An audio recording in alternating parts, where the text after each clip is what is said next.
അനുഗ്രഹീതമായ ഈ പുതുവത്സരത്തിൻ്റെ ഈ പുതിയ ദിനത്തിൻ്റെ ഞായറാഴ്ച, ആദ്യ ഞായറാഴ്ച ദിനത്തിൽ ദൈവസന്നിധിയിൽ കടന്നു വന്ന ദൈവത്തെ ആരാധിക്കുവാൻ സ്വർഗ്ഗീയ ദൈവം നമുക്ക് ഭാഗ്യം നൽകി തന്നിരിക്കുന്നല്ലോ. ഈ നല്ല ദിവസത്തെ ഓർത്ത് നമുക്ക് ദൈവത്തിന് സ്തോത്രം ചെയ്യാം. Hallelujah, hallelujah. നമ്മുടെ വിശുദ്ധ വേദപുസ്തകത്തിൽ തെസ്സലോനിക്ക ദൈവസഭ ഏതു കാലഘട്ടങ്ങളിലുമുള്ള ഒരു ദൈവസഭയ്ക്ക് മാതൃകയായി നിലകൊള്ളുന്ന സഭയാണ്. എന്ന് പറഞ്ഞാൽ ഭൂമിയിൽ ദൈവസഭ എങ്ങനെയായിരിക്കണം മാതൃകയായിരിക്കേണ്ടത് എന്ന് നമ്മൾ വായിച്ച തിരുവചന ഭാഗത്തിലൂടെ പരിശുദ്ധാത്മാവ് രേഖപ്പെടുത്തി തന്നിരിക്കുകയാണ്. Hallelujah, hallelujah. തെസ്സലോനിക്ക സഭയെ കുറിച്ച് ചിന്തിക്കുമ്പോൾ തെസ്സലോനിക്ക സഭ സ്ഥാപിച്ചത് സെന്റ് പോളാണ്. AD 51 കാലഘട്ടത്തിൽ പൗലോസ്ലീഹ തെസ്സലോനിക്കയിൽ കടന്നു ചെന്ന് സുവിശേഷം, ദൈവത്തിന്റെ വചനം അവിടെ പഠിപ്പിച്ച് അവരെ ക്രിസ്തുവിലേക്ക് നയിപ്പാൻ ഒരു സഭ രൂപീകരിക്കുവാൻ ഇടയായി തീർന്നു. എന്നാൽ ആ രൂപീകരിക്കപ്പെട്ട സഭയിൽ അധികം കാലം പൗലോസിനെയൊക്കെ ശുശ്രൂഷിക്കുവാൻ കഴിഞ്ഞില്ല. കാരണം യഹൂദന്മാർ പൗലോസിനെതിരെ കൂട്ടുകെട്ടുണ്ടാക്കി പൗലോസിനെ അവിടെ നിന്ന് ഓടിക്കുവാൻ ഇടയായി തീർന്നു. അവിടെ നിന്ന് ഓടിക്കുക മാത്രമല്ല, തന്റെ രണ്ടാം മിഷണറി യാത്രയിലാണ് തെസ്സലോനിക്ക സഭ സ്ഥാപിക്കുന്നത്. മറ്റു സ്ഥലങ്ങളിലേക്ക്, താൻ പോയ സ്ഥലങ്ങളിലേക്ക് അവർ കടന്നു ചെന്ന് വലിയ പ്രശ്നങ്ങൾ സൃഷ്ടിക്കുവാൻ ഇടയായി തീർന്നു. തെസ്സലോനിക്കയിൽ ഏതാണ്ട് 2 ലക്ഷത്തോളം ജനങ്ങളാണ് AD 51 ഉണ്ടായിരുന്നത്. ഹല്ലേലൂയ. അപ്പൊ അവരുടെ മധ്യത്തിൽ ആ കർത്താവിനെ കുറിച്ച്, യേശുക്രിസ്തുവിനെ കുറിച്ചുള്ള സുവിശേഷത്തിന്റെ സന്ദേശം അദ്ദേഹം പ്രസംഗിച്ചും പഠിപ്പിച്ചും അവരെ ക്രിസ്തുവിലേക്ക് നയിച്ച് അങ്ങനെ ഒരു സഭയായിട്ട് അവരെ ഫോം ചെയ്ത് താൻ കൊണ്ടുവന്നെങ്കിലും അതിന്റെ പൂർത്തീകരണത്തിന്റെ അനുഭവങ്ങൾ എത്തപ്പെടും മുമ്പ് താൻ ഇവിടുന്ന് കടന്നു പോകുവാൻ ഇടയായിരുന്നു. എന്നാൽ താൻ കടന്നു പോയതിനു ശേഷം താൻ സ്ഥാപിച്ച തെസ്സലോനിക്കയിലെ സഭ എങ്ങനെയായിരിക്കുന്നു എന്ന് കോരിന്തിൽ ആയിരിക്കുന്ന വേളയിൽ താൻ തിമോഥെയോസ് എന്ന് പറയുന്ന തന്റെ നിജപുത്രനായിരിക്കുന്ന തന്റെ ക്രിസ്തുവിൽ ജനിപ്പിച്ച ആ ശിഷ്യനെ അവിടേക്ക് അയക്കുകയാണ്. 3-ാം അധ്യായത്തിൽ തിമോഥെയോസിനെ അയക്കുന്നതിനെ കുറിച്ചും അവിടുത്തെ ആ പ്രവർത്തനം, താൻ സ്ഥാപിച്ച പ്രവർത്തനം പരാജയപ്പെട്ടിട്ടില്ല എന്നും അത് വളരെ വിജയകരമായിരിക്കുന്നെന്നും അവരുടെ വിശ്വാസം, അവരുടെ പ്രത്യാശ, അവരുടെ സഹിഷ്ണുത, അവരുടെ ആ ജീവിതത്തിന്റെ അനുഭവങ്ങളുടെ വിശുദ്ധി, ഇതിലൊക്കെ പൗലോസ് പഠിപ്പിച്ചതിൽ നിന്ന് അണുവിടെ അവർ മാറിയിട്ടില്ലെന്നും അവർ ക്രിസ്തുവിന്റെ വരവിന് വേണ്ടി വളരെ പ്രത്യാശയോടുകൂടി ആയിരിക്കുന്നു എന്നുള്ള, മാത്രമല്ല പൗലോസിനെ കാണുവാൻ അവർ വീണ്ടും ആഗ്രഹത്തോടെ ആയിരിക്കുന്നു എന്നുള്ള ആ വലിയ വസ്തുത പൗലോസിനെ അറിയിക്കുക.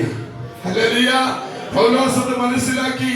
പൗലോസ് തന്റെ കൂട്ടുസഹോദരങ്ങളായിരിക്കുന്ന സിൽവാനോസിനോട്, അവിടെ നമ്മൾ 1-ാം ഭാഗത്ത് വായിക്കുന്നു, തിമോഥെയോസിനോട് ഒക്കെ ചേർന്ന് അവർക്ക് വേണ്ടി പ്രാർത്ഥിക്കുകയും അവർക്ക് വേണ്ടി ഒരു സന്ദേശം കത്തായി എഴുതി അയക്കുകയും ചെയ്തു. Hallelujah, hallelujah. ആ സഭയ്ക്ക് ഏതാണ്ട് 8 പ്രത്യേകതകൾ ഉള്ളതായിട്ട് നമുക്ക് കാണുവാൻ കഴിയുന്നുണ്ട്. ആ സഭയുടെ 1-ാമത്തെ പ്രത്യേകത, അവര് രക്ഷിക്കപ്പെട്ട സഭയായിരുന്നു. 1-ാമത്തെ പ്രത്യേകത, അവർ രക്ഷിക്കപ്പെട്ട സഭയായിരുന്നു. തെസ്സലോനിക്കയിലെ പുസ്തകം 1-ാം അധ്യായത്തിന്റെ 1 മുതൽ 4 വരെയുള്ള വാക്യങ്ങൾ നമുക്ക് വായിപ്പാൻ ഇടയായി തീരട്ടെ. 1 തെസ്സലോനിക്ക ലേഖനം 1-ാം അധ്യായത്തിന്റെ 1 മുതൽ 4 വരെയുള്ള വാക്യങ്ങൾ.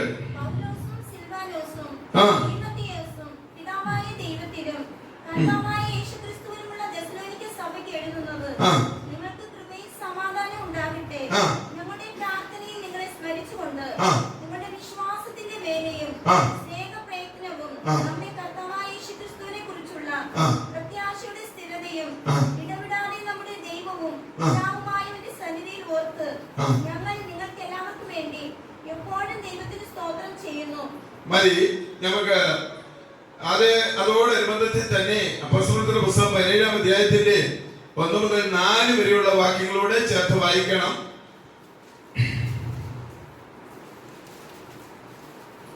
അവർ അംഗിപ്പോലിസിലും അപ്പോലോനിയിലും കൂടി കടന്ന് തെസ്സലോനിക്കയിൽ എത്തി. അവിടെ യഹൂദന്മാരുടെ ഒരു പള്ളി ഉണ്ടായിരുന്നു. ഇവിടെ തെസ്സലോനിക്കയിൽ പൗലോസ് പതിവ് പോലെ അവരുടെ അടുക്കൽ ചെന്ന് 3 ശബത്തിൽ തിരുവെഴുത്തുകളെ ആധാരമാക്കി അവരോട് വാദിച്ചു. ക്രിസ്തു കഷ്ടമനുഭവിക്കുകയും മരിച്ചവരിൽ നിന്ന് ഉയർത്തെഴുന്നേൽക്കുകയും ചെയ്യേണ്ടതെന്ന് ഞാൻ നിങ്ങളോട് അറിയിക്കുന്ന ഈ യേശു തന്നെ ക്രിസ്തു എന്നും തെളിയിച്ച് വിവരിച്ചുകൊണ്ടിരുന്നു. ശ്രദ്ധിക്കണം, പൗലോസ് തെസ്സലോനിക്ക സഭ സ്ഥാപിക്കുന്നതിനെ കുറിച്ചാണ് അവിടെ എഴുതിയിരിക്കുന്നത്. ഈ സുവിശേഷീകരണത്തിന് വ്യത്യസ്ത മാധ്യമങ്ങളുണ്ട്, വ്യത്യസ്ത ക്രമങ്ങളുണ്ട്. ഹല്ലേലൂയ. ഫസ്റ്റില് ഇവാഞ്ചലിസം എന്നുള്ള വിഷയം ശാസ്ത്രപരമായിട്ട് പറഞ്ഞാൽ E1, E2, E3 ഇങ്ങനെ evangelism method first, method second, method third എന്നിങ്ങനെ വ്യത്യസ്ത നിലവാരങ്ങളിൽ പഠനവിധമായി ചിന്തിക്കാറുണ്ട്. ഒന്നാമത്തെ മെത്തേഡ് എന്ന് പറഞ്ഞാൽ സ്വന്തം ജനതയുടെ ഇടയിൽ, സ്വന്തം ഭാഷക്കാരുടെ ഇടയിൽ, സ്വന്തം ബന്ധുക്കളുടെ ഇടയിൽ സുവിശേഷം അറിയിക്കുന്ന മെത്തേഡ്. അതാണ് ഇവാഞ്ചലിസത്തിന്റെ ഒന്നാമത്തെ മെത്തേഡ്. Hallelujah, hallelujah. യേശുക്രിസ്തുവിന്റെ അപ്പോസ്തലന്മാർ സുവിശേഷീകരണത്തിന് വേണ്ടി പോകുമ്പോ, പൗലോസ്ലീഹ പോകുമ്പോ തെസ്സലോനിക്കയിൽ ചെന്നപ്പം പൗലോസ്ലീഹ എന്ത് ചെയ്തു? അവിടെ യഹൂദന്മാർ എവിടെ ചെന്നാലും താൻ യഹൂദനായതുകൊണ്ട് യഹൂദന്മാരുടെ ആരാധനാലയമുണ്ടോ എന്ന് തിരക്കും. അപ്പൊ അങ്ങനെ തെസ്സലോനിക്കയിൽ ചെന്നപ്പോ യഹൂദന്മാരുടെ ആരാധനാലയമുള്ള ഒരു സിനഗോഗ് കണ്ടെത്തുവാനായിരുന്നു. താൻ ആ സിനഗോഗിൽ ശബ്ദത്തിൽ പ്രാർത്ഥിക്കാൻ ചെല്ലുകയില്ല. പ്രാർത്ഥിക്കാൻ ചെല്ലുമ്പോൾ യഹൂദന്മാർക്കൊരു ക്രമമുണ്ട്. സിനഗോഗ് എന്ന് പറഞ്ഞാൽ 12 യഹൂദന്മാരുണ്ടെങ്കിൽ ഒരു ആരാധനാലയമാണ്. അവർക്ക് ക്ഷേത്രം, ദേവാലയം യെരുശലേമിൽ മാത്രമേ ഉള്ളൂ. ആ ക്ഷേത്രത്തിലേക്ക്, ആ ദേവാലയത്തിന് പണിക്ക് വേണ്ടിയാണ് അവരിപ്പോൾ കഴിഞ്ഞ ദിവസം നമ്മൾ പത്രത്തിൽ വായിക്കാൻ ഇടയായി തീർന്നു, ന്യൂസുകൾ കേൾക്കാൻ ഇടയായി തീർന്നു. അവിടെ പോയി റബി ഉൾപ്പെടെയുള്ളവർ പോയി ആ അൽനസ മോസ്കിൽ കയറി പ്രാർത്ഥിച്ചു. അത് ഇസ്രായേലിലാണ്, അവിടെ നിരോധനാജ്ഞയുള്ള സ്ഥലമാണ്. ആ സ്ഥലത്തായിരുന്നു അവർക്ക് ദേവാലയം. ആ സ്ഥലമല്ലാതെ മറ്റൊരു സ്ഥലത്ത് അവർ ദേവാലയം പണിയത്തില്ല. ഞാൻ പറയാൻ വന്ന, എന്നാൽ അവർ പോകുന്നിടത്തെല്ലാം, ചിതറിപ്പോകുന്നിടത്തെല്ലാം ന്യായപ്രമാണ പുസ്തകം വായിച്ചു കേൾക്കുവാൻ ശബത്തിൽ കൂടും. അപ്പോൾ ന്യായപ്രമാണ പുസ്തകം വായിക്കുവാൻ കഴിവുള്ള, പ്രാപ്തിയുള്ള ഒരാളെ അത് വായിച്ച് വ്യാഖ്യാനിക്കുവാൻ വേണ്ടി ഏൽപ്പിക്കും.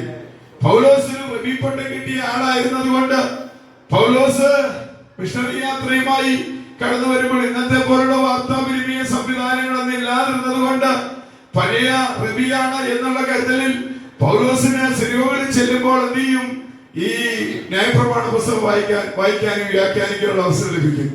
ആ അവസരത്തെ ഉപയോഗപ്പെടുത്തിക്കൊണ്ട് പൗലോസ് തെസ്സലോനിക്കയിൽ എന്ത് ചെയ്യാണ്? യേശു ക്രിസ്തു തന്നെയാണ് ക്രിസ്തു, ഹല്ലേലൂയ, എന്ന് അവരുടെ മധ്യത്തിൽ തെളിയിച്ചു പ്രസംഗിച്ചു. ഹല്ലേലൂയ. അവര് വേണ്ടി വാദഗതികളുണ്ടായി. അത് കഴിഞ്ഞപ്പോൾ അവർ വാദിക്കാൻ തുടങ്ങി. ആ വാദഗതികളിലൂടെ യേശുവാണ് ക്രിസ്തു എന്ന് അവർ തെളിയിച്ചു കൊടുത്തു. യഹൂദന്മാർ വിശ്വസിക്കുന്ന മശിഹ ഈ യേശുവാണ്. അവൻ ക്രൂശിക്കപ്പെട്ടു, അവൻ മരിച്ചു, അടക്കപ്പെട്ടു, അവർ ഉയർത്തെഴുന്നേറ്റിരിക്കുന്നു എന്നുള്ള സന്ദേശം പൗലോസ്ലീഹ അവരോട് അറിയിച്ചു.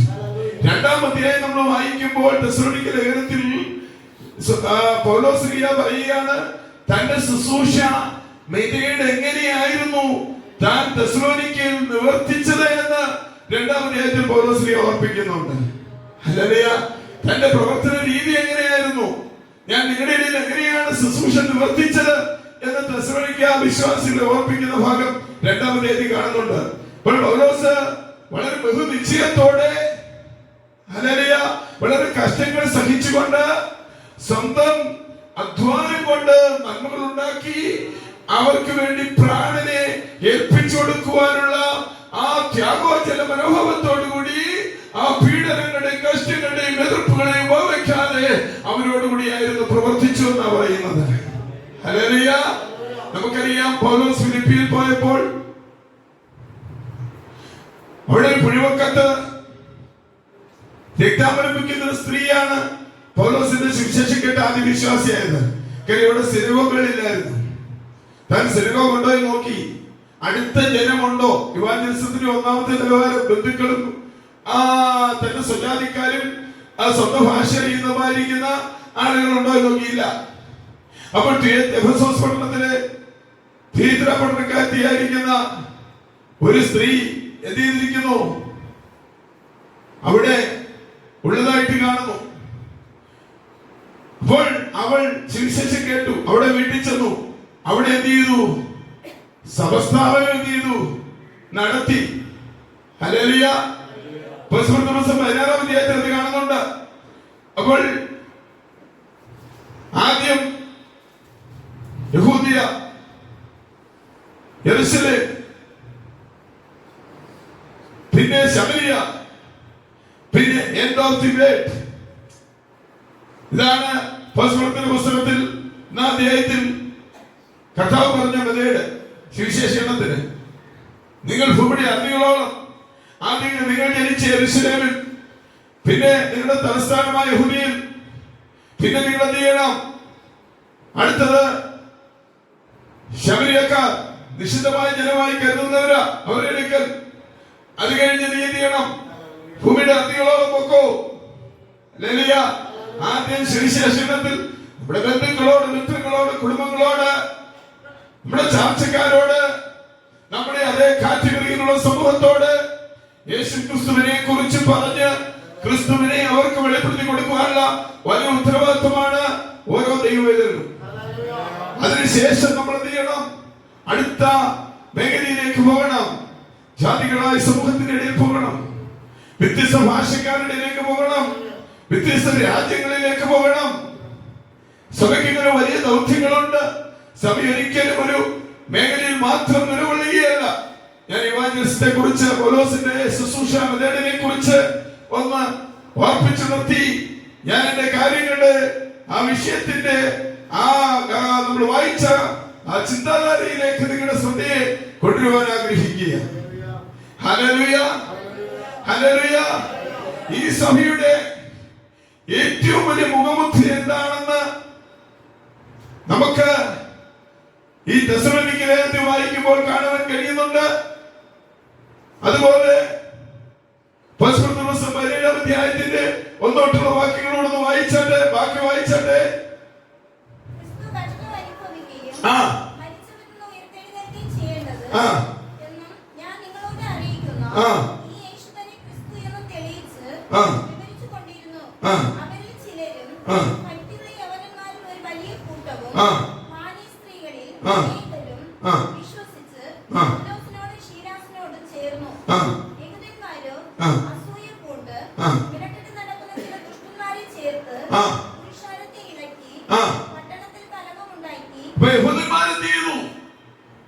മെനക്കെട്ടി നടക്കുന്ന തെസ്സലോനിക്കയിലെ ചില ആളുകളെ കൂട്ടി പട്ടണത്തിൽ വലിയ കലഹം ഉണ്ടാക്കി.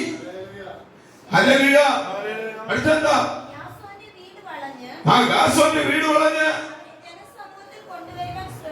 ജനസമൂഹത്തിൽ കൊണ്ടുവരാൻ ശ്രമിച്ചു. അടുത്തത് അവരെ കാണാഞ്ഞിട്ട് യാസോനെയും ചില സഹോദരന്മാരെയും എഴിച്ചുകൊണ്ടുപോയി. ഭൂലോകത്തെ കലയിപ്പിക്കുന്നവർ ഇവിടെയും എത്തി. യാസോൻ അവരെ കൈക്കൊണ്ടു. അവിടുത്തെ തെസ്സലോനിക്കയിലെ ഒരു വലിയ മൂപ്പന, ഒരു പ്രധാനിയായ ഭൂതനായിരുന്നു പൗലോസിനെ കൈക്കൊണ്ട യാസോൻ. അപ്പോൾ അദ്ദേഹത്തെയും പൗലോസിലൂടെ വിശ്വാസത്തിൽ വന്ന ഭൂതാജനത്തെയും എന്ത് ചെയ്തു? രാമത്തെ ഭരണാധികാരികളുടെ മുമ്പിൽ കൊണ്ടുവന്നിട്ട് പറയുക, ഭൂലോകത്തെ കലക്കുന്നവരുടെ വന്നു. നിങ്ങൾ ഓർക്കണം, പഞ്ചാബിന്റെ മണ്ണിൽ സർദാർമാരുടെ നിരകൾ യേശുവിൽ വിശ്വസിച്ചുകൊണ്ടിരിക്കുന്നു. അവർ യേശുവിൽ വിശ്വസിക്കാൻ കാരണം അവർ പലരും പ്രവാസികളായി ക്രിസ്ത്യൻ രാജ്യങ്ങളിൽ കടന്നു ചെന്നു. അവിടെ വച്ച് സുവിശേഷം ഏറ്റെടുത്തു. ദൈവമക്കളായി അവരുടെ സമ്പത്തും ആരോഗ്യമൊക്കെ പഞ്ചാബിലുള്ള മറ്റ് ബന്ധുക്കൾക്ക് മിത്രങ്ങൾക്ക് കൊടുത്ത് അവരെ കൈത്താങ്ങൾ കൊടുത്ത് അവരോട് യേശുവിനെ കുറിച്ച് പറഞ്ഞു. ഇപ്പോൾ വാർത്തയിൽ പറയുന്നത് ഇവിടെ കേരളത്തിൽ 3000 വരെയുള്ള സഭ, 4000 വരെയുള്ള ചർച്ചക്കൂടൊക്കെ ഉണ്ട്. പഞ്ചാബിൽ 60,000 70,000 പേരുള്ള സർദാർമാർ, മിലിറ്ററി ഓഫീസർമാരായി റിട്ടയർഡ് ആയവർ, പോലീസ് ഓഫീസർമാരായി റിട്ടയർഡ് ആയവർ, അവർ സർദാർ വേഷം തന്നെ അണിഞ്ഞു തന്നെ വലിയ പ്രവർത്തനം നടക്കുന്നു. BBC എന്ന് പറയുന്ന നമ്മുടെ ഒരു മലയാളത്തിൽ വളരെ പറഞ്ഞ് കഴിഞ്ഞ ദിവസം ഒരു ഹെഡിങ് കൊടുത്ത് വാർത്തയിട്ടു. ഇവാഞ്ചലിക്കൽ ഭീകരന്മാർ പഞ്ചാബിൽ പിടിമുറുക്കുന്നു. ഹല്ലേലൂയ. അവര് പറഞ്ഞത് ഇവാഞ്ചലിക്കൽ ഭീകരന്മാർ ഇന്ത്യക്കെതിരെ ക്രിസ്ത്യരാജ്യം സ്ഥാപിക്കാൻ പോകുന്നു. ഹല്ലേലൂയ. ഇന്ത്യക്കെതിരെ ഇവാഞ്ചലിക്കൽ മൂവ്മെന്റ് ആയിരിക്കുന്ന നമ്മൾ ഇന്ത്യക്കെതിരെ ഭീകരവാദം നടത്തുന്നവരാണോ? ഇങ്ങനെയുള്ള മിഥ്യാപരമായ അനേക വാർത്തകൾ ലോകത്തിൽ പടച്ചുവിട്ട് 2000 വർഷങ്ങൾക്ക് മുൻപ് തുടങ്ങിയ സഭയുടെ ആരംഭത്തിൽ തന്നെ സഭയെ ഉന്മൂലമാക്കുവാൻ സാത്താൻ പദ്ധതിയിട്ടെങ്കിലും ഇന്നുവരെയും സാത്താന്റെ പദ്ധതികൾ എന്ത് ചെയ്തിട്ടില്ല, വിജയിച്ചിട്ടില്ല. ഉറക്കപ്പറ, സാത്താന്റെ പദ്ധതികൾ ഇനിയും വിജയിക്കത്തില്ല. ദൈവസഭ വളരും, ദൈവസഭകൾ വളരും. ദൈവത്തിന്റെ പരിശുദ്ധാത്മാവ് അനേക സഭകൾ ഇനിയും സ്ഥാപിക്കും. അതിനായി ദൈവം നമ്മളെ ഓരോരുത്തരെയും ശക്തരാക്കും, നമ്മുടെ തലമുറകളെ ശക്തരാക്കും. അത് ഭൂമിയെ കീഴ്മേൽ മരിക്കുന്നവർ ഇവിടെയും വന്നുവെന്ന് ലോകം പറയട്ടെ. ഈ ഭൂമിയെ കീഴ്മേൽ മരിക്കാൻ കഴിയുന്ന ഒരു ശക്തി ഉണ്ടെന്ന് തെസ്സലോനിക്ക, ആ സമൂഹം, ആ ദേശം, ആ പട്ടണം അറിഞ്ഞു. ഹല്ലേലൂയ. നമ്മളെ കുറിച്ച് അവരാരും ഭൂമിയെ കീഴ്മേൽ മരിച്ചില്ല, വിപ്ലവം ഉണ്ടാക്കിയില്ല, അല്ലേ? നമ്മുടെ നായകനായ യേശുവിനെ റോമ ഗവൺമെന്റിന്റെ മുമ്പാകെ വിസ്തരിച്ച് യഹൂദന്മാർ കളവായി പറഞ്ഞ് പീലാത്തോസിന്റെ അധികാരത്തിൽ വെച്ച് നിന്നപ്പോൾ, നീ യഹൂദന്മാരുടെ രാജാവാണോ? യേശു കർത്താവ് പറഞ്ഞു, ഞാൻ നീ പറഞ്ഞ പോലെ രാജാവ് തന്നെ, എന്നാൽ എന്റെ രാജ്യം ഐഹികമല്ല. മനസ്സിലാക്കിയിട്ട് ശ്രദ്ധിച്ചാട്ടെ. എന്റെ രാജ്യം അക്ഷരീയമായി റോമൻ സാമ്രാജ്യത്തെ മറിച്ചിട്ട് ഒരു ക്രിസ്തു രാജ്യം സ്ഥാപിക്കാനല്ല ഞാൻ വന്നത്. ഞാൻ മനുഷ്യ സമൂഹത്തിന് പാപശാന്തി തന്ന് മരണാധികാരിയായ ഘോര രാജാവിന്റെ കയ്യിൽ നിന്ന് മനുഷ്യനെ വിടുവിച്ച് അവന് നിത്യരാജ്യത്തിൽ അവരെ കൊണ്ടുപോയി അവന്റെ ആത്മാവിന്റെ നിത്യരക്ഷയുടെ ഒരു സാമ്രാജ്യം സ്ഥാപിക്കാനാ. ഈ ലോക സാമ്രാജ്യം ആര് വേണേലും ഭരിച്ചോട്ടെ, നമ്മുടെ രാഷ്ട്രീയത്തിൽ നിൽക്കുന്നില്ല, രാഷ്ട്രീയ തലവും മരക്കാൻ പോകുന്നില്ല, ഭരണം പഠിക്കാൻ പോകുന്നില്ല. നമുക്കറിയാം, നമുക്ക് RSSകാരോടും കോൺഗ്രസ്സുകാരോടും എല്ലാ സമൂഹത്തോടും നമുക്ക് സന്തോഷമാണ്. ഹല്ലേലൂയ. നമ്മളാരും കോൺഗ്രസ് പാർട്ടിക്കാരോ കമ്മ്യൂണിസ്റ്റ് പാർട്ടിക്കാരോ BJP പാർട്ടിക്കാരോ ഒരു പാർട്ടിക്കുമെതിരെ നമ്മുടെ നാവുകൾ ചലിക്കാറില്ല. ക്രിസ്തീയ ദേവാലയങ്ങളൊക്കെ പറയുന്നത് നിങ്ങൾ ഇഷ്ടമുള്ള, നിങ്ങൾക്ക് താല്പര്യമുള്ളത് നിങ്ങൾ പാർട്ടിയിൽ നിന്നോ, നിങ്ങൾക്ക് താല്പര്യമുള്ളവർ വോട്ട് കൊടുത്തോ. കാര്യം ക്രിസ്ത്യ പുരോഹിതന്മാരോ ക്രിസ്ത്യ ഭരണകർത്താക്കന്മാരോ ക്രിസ്തീയ സമൂഹങ്ങളോ ഒരു ലോകത്തിലെ രാജ്യം പ്രതീക്ഷിക്കുന്നേയില്ല. നമ്മുടെ രാജ്യം ആകാശമേഖലയെ വാഹനമാക്കിക്കൊണ്ട് നമ്മുടെ കർത്താവ് കടന്നു വന്ന് ഒരു രാജ്യം സ്ഥാപിക്കും. ആ രാജ്യത്തിലാകുവാനുള്ളവര് നമ്മൾ ഈ ഭൂമിയിൽ സുവിശേഷത്തിന്റെ ശക്തി വിളിച്ചു പറഞ്ഞ് അവരെ നമ്മൾ ക്രിസ്തുവിലേക്ക് നയിക്കുക എന്നുള്ള ഒരു വലിയ ദൗത്യമാണ് നമ്മൾ ഏറ്റെടുത്തിരിക്കുന്നത്. സന്തോഷമുള്ള ദൈവത്തെ സ്തുതിച്ചട്ടെ. ഹല്ലേലൂയ. അവരെ കുറിച്ച് ഭൂമിയെ കീഴ്മേൽ മറിക്കുന്നവരെന്നൊക്കെ പറഞ്ഞില്ലേ? വായിച്ചട്ടെ. യഹൂദന്മാർ അസൂയമുണ്ട്, മെനക്കെട്ട് നടക്കുന്ന ചില ദുഷ്ടന്മാരെ ചേർത്ത് പുരുഷാരത്തെ ഇളക്കി പട്ടണത്തിൽ കലഹമുണ്ടാക്കി ദാസോന്റെ വീട് വളഞ്ഞു, ജനസമൂഹത്തെ കൊണ്ടുവരാൻ ശ്രമിച്ചു. അവരെ കാണാനിട്ട് ഗാസോനെയും. ചില സഹോദരന്മാരും അപ്പൊ പൗലോസിനെ ഒന്നും കിട്ടാനേ വിശ്വാസത്തിൽ വന്നല്ലേ. വിശ്വാസത്തിലോട്ട് തെസ്സലോനിക്ക വിശ്വാസികൾ കാഴ്ചയോട് എടുത്ത് വെച്ചപ്പോഴേ പ്രശ്നം ആരംഭിച്ചു. മനസ്സിലാക്കി ദൈവത്തെ ശ്രദ്ധിച്ചാട്ടെ, മനസ്സിലായ ദൈവത്തെ ശ്രദ്ധിച്ചാട്ടെ, മനസ്സിലായ ദൈവത്തിന് സ്തോത്രം ചെയ്താട്ടെ. വിശ്വാസത്തിലേക്ക് കാഴ്ചയോട് എടുത്ത് വെച്ചപ്പോഴേ എന്താ പ്രതികൂലം ആരംഭിച്ചു. അടുത്തെന്താ? അവരെ കാണാഞ്ഞിട്ട് ആ യാസോനെയും ചില സഹോദരന്മാരെയും ആ നഗരാധിപന്മാരുടെ അടുക്കലേക്ക് ഇഴച്ചുകൊണ്ട് നഗരാധിപന്മാരുടെ നിയമത്തിന്റെ മുമ്പിലേക്ക് ഗാസോനെയും സഹോദരന്മാരെയും എഴിച്ചോണ്ട് പോവാ. അടുത്തത് ഭൂലോകത്തെ കലയിപ്പിച്ചവർ ഇവിടെയും എത്തി. ഗാസോൻ അവരെ എന്ത് ചെയ്തു?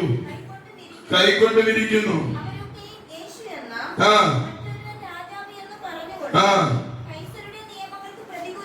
കൈസരുടെ നിയമങ്ങൾക്ക് യേശു രാജാവെന്ന് പറഞ്ഞ് റോമൻ കൈസറുടെ നിയമങ്ങൾക്കെതിരെ എന്ത് ചെയ്യുന്നു? പ്രവർത്തിക്കുന്നു എന്നുള്ള തെറ്റായ ആക്ഷേപം അവരെ കുറിച്ച് എന്ത് ചെയ്തു? പറവാനിടയായിരിക്കും. നമ്മളെ കുറിച്ച് തെറ്റായതെന്തെങ്കിലും ആരെങ്കിലും പറഞ്ഞാൽ നമ്മുടെ ഹൃദയമൊക്കെ താണുപോയിട്ട് നമുക്ക് പിന്നെ ആ വിഷയത്തെ കുറിച്ച് വലിയ ആകൃതിയൊക്കെ ഉണ്ടായി, നമ്മൾ നിരാശരായി, നമ്മുടെ ആത്മീയത്തിലും ഭൗമികത്തിലും ഒക്കെ നമ്മൾ മന്ദഗതിയുള്ളവരായി തീർന്നു പോകാറുണ്ട്. എന്നാൽ അവരങ്ങനെ ആയിരുന്നില്ല. അവരെന്തെന്നറിയാമോ? വിശ്വാസത്തിൽ ശക്തിപ്പെട്ടു, വിശുദ്ധിയിൽ ശക്തിപ്പെട്ടു. ഹല്ലേലൂയ. കാരണം അവിടെ പൗലോസ് ശുശ്രൂഷിപ്പിച്ചത് അവരെ വചനത്താൽ ജനിപ്പിക്കുകയായിരുന്നു. ഹല്ലേലൂയ. വചനത്താൽ ജനിക്കപ്പെടുന്ന ദൈവസഭ ഒരിക്കലും പരാജയപ്പെടത്തില്ല. കർത്താവ് മത്തായിയുടെ സുവിശേഷം 7-ാം അധ്യായത്തിൽ പറയുക, എന്റെ വചനത്തെ കേട്ട് പ്രവർത്തിക്കുന്നവരൊക്കെയും ആഴത്തിൽ കുഴിച്ച് വീട് പണിയുന്ന മനുഷ്യനോട് തത്തുല്യനാണ്. അവന് കാറ്റുകൾ വരാം, പ്രതികൂലങ്ങൾ വരാം, ആഴത്തിൽ അടിസ്ഥാനമിട്ട ഭവനത്തെ അവയ്ക്ക് തകർക്കുവാൻ കഴിയുന്നില്ല. അതുപോലെ ആയിരിക്കും എല്ലാ പ്രതിസന്ധിയുടെ മധ്യത്തിലും എന്റെ വചനത്തിൽ അടിസ്ഥാനമിട്ട് നിൽക്കുന്ന വ്യക്തിയാണെങ്കിലും സമൂഹമാണെങ്കിലും എന്നാണ് കർത്താവ് ഓർപ്പിച്ചത്. എന്നാൽ എന്റെ വചനത്തിൽ അടിസ്ഥാനമിടാത്തവർ മണലിന്മേൽ വീട് പണിത ബുദ്ധിഹീനരായ മനുഷ്യരെ പോലെയായിരിക്കും. അവർ കാറ്റ് വരും, നദി വരികി, വെള്ളം പൊങ്ങി, വലിയ കാറ്റും മഴയും വന്നപ്പോൾ ഇതാ നദിയുടെ പെരുക്കത്തിൽ അവരുടെ വീടുകൾ അവർ പണിതത് തകരുവാനിടയായി തീർന്നു. വചനത്തിൽ അടിസ്ഥാനമിട്ട് പണിയുന്ന സഭകളെ തകർക്കുവാൻ ഉലകത്തിന്റെ ഒരു ശക്തിക്ക് കഴിയത്തില്ല എന്നുള്ളതിന്റെ ഒരു പ്രധാന ഉദാഹരണമാണ് തെസ്സലോനിക്കയിലെ ദൈവസഭ. ഹല്ലേലൂയ. ഈ സഭയുടെ മുഖമുദ്ര എന്തായിരുന്നു അറിയാമോ? അവർ വിശുദ്ധിക്ക് വേണ്ടി നിൽക്കുന്ന സഭയായിരുന്നു. ഹല്ലേലൂയ. ദൈവ പ്രമാണത്തിന് വേണ്ടി നിൽക്കുന്ന സഭയായിരുന്നു. അവരുടെ ഇടയിൽ അധാർമികതയുടെ ഒരു പേര് പോലും ഉയർന്നു വരുവാൻ അവർ സമ്മതിച്ചില്ല. കോരിന്ത് സഭയെ കുറിച്ചൊക്കെ പഠിക്കുമ്പോൾ അവിടെ എല്ലാ കൃപാവരങ്ങളും ഉണ്ടായിരുന്നെങ്കിലും അവരുടെ ജീവിതത്തിൽ ഒത്തിരി ധാർമ്മിക അപജയങ്ങൾ കടന്നു വന്നു. അതിനെ കുറിച്ചൊക്കെ പൗലോസ്ലീഹ ലേഖനങ്ങളിലൂടെ ഒരു തർജ്ജമ ചെയ്യുവാനിടയായി തീർന്നു. എന്നാൽ തെസ്സലോനിക്ക സഭയെ കുറിച്ച് പറയുമ്പോൾ അവരെ കുറിച്ച് പീഡനത്തിൽ വളർന്ന സഭയായതുകൊണ്ട് ആ സഭയിൽ ഒരു കുറ്റവും കാണുവാനിടയായി തീർന്നില്ല. കഷ്ടത സഹിക്കുന്ന ഒരു വിശ്വാസി, പ്രതികൂലങ്ങളിലൂടെ യാത്ര ചെയ്യുന്ന ദൈവത്തിന്റെ പൈതൽ, പ്രതികൂലങ്ങളിലായിരിക്കുന്ന ഒരു സഭ അതെപ്പോഴും തീയിൽ ശോധന ചെയ്ത പൊന്നുപോലെ ശുദ്ധമായ സഭയായിരിക്കും. അതിലൊരു പരാജയവും കാണുവാൻ കഴിയത്തില്ല. അങ്ങനെയെങ്കിൽ കഷ്ടതകളിലൂടെ, പ്രതികൂലങ്ങളിലൂടെ, പ്രതിസന്ധികളിലൂടെ നടത്തപ്പെടുന്ന ദൈവത്തിന്റെ വേദനെ ഇന്നോൽക്കാലം നിരാശപ്പെടേണ്ട. നീ കൊള്ളാകുന്നവനായി അവിടുത്തെ തിരുസന്നിധിയിൽ നിന്നെ പെർഫെക്റ്റായി നിർത്തുവാനാണ് ഈ പ്രതിസന്ധികളും പ്രശ്നങ്ങളും ഒക്കെ. അല്ല നിന്റെ ജീവിതത്തിന്റെ തകർച്ചയ്ക്കോ പരാജയത്തിനോ അല്ല. Hallelujah, hallelujah. ഈ സഭയുടെ വിജയത്തിന്റെ രഹസ്യം അവർ വിശുദ്ധിക്ക് പ്രാധാന്യം കൊടുക്കുന്ന സഭയായിരുന്നു. ഹല്ലേലൂയ. 1-ാം അധ്യായത്തിന്റെ 1-4 വരെ തെസ്സലോനിക്ക ലേഖനത്തിലേക്ക് കടന്നു വരുമ്പോൾ അതിന്റെ 1-ാം വാക്യത്തിൽ ഇങ്ങനെയാണ്.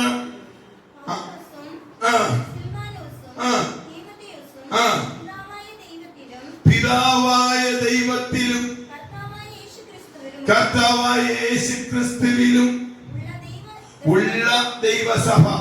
വരച്ചു. കർത്താവായ യേശുക്രിസ്തുവിലും പിതാവായ ദൈവത്തിലും ഉള്ള ദൈവസഭ. ഹല്ലേലൂയ. തെസ്സലോനിക്ക സഭയുടെ ഒന്നാമത്തെ പ്രത്യേകത എന്താ ഒന്നാമത്തെ പ്രത്യേകത? അവർ ക്രിസ്തുവിലും ദൈവത്തിലും ആയിരിക്കുന്ന സഭ.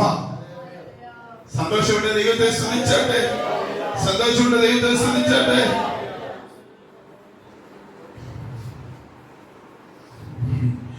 യേശുക്രിസ്തുവിനെ രക്ഷകനായി സ്വീകരിച്ചു അല്ലെങ്കിൽ രക്ഷിക്കപ്പെട്ടു എന്നുള്ളതിന്റെ വ്യക്തമായ തെളിവ് അവരുടെ ജീവിതത്തിൽ കൂടി എത്തിയിരിക്കുകയാണ്.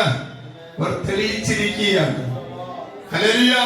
അവരെ കുറിച്ച് തീമോഥെയോസ് കടന്നു വന്ന് അവരുടെ പാർട്ട് അവരുടെ ജീവിത അനുഭവങ്ങളെ കുറിച്ചൊക്കെ മനസ്സിലാക്കിയപ്പോൾ കൊടുക്കുന്ന ഒന്നാമത്തെ റിപ്പോർട്ട് പൗലോസ് ലഭിക്കുന്നത് ഈ സഭ ക്രിസ്തുവിലും പിതാവായ ദൈവത്തിലുമായിരിക്കുന്നു.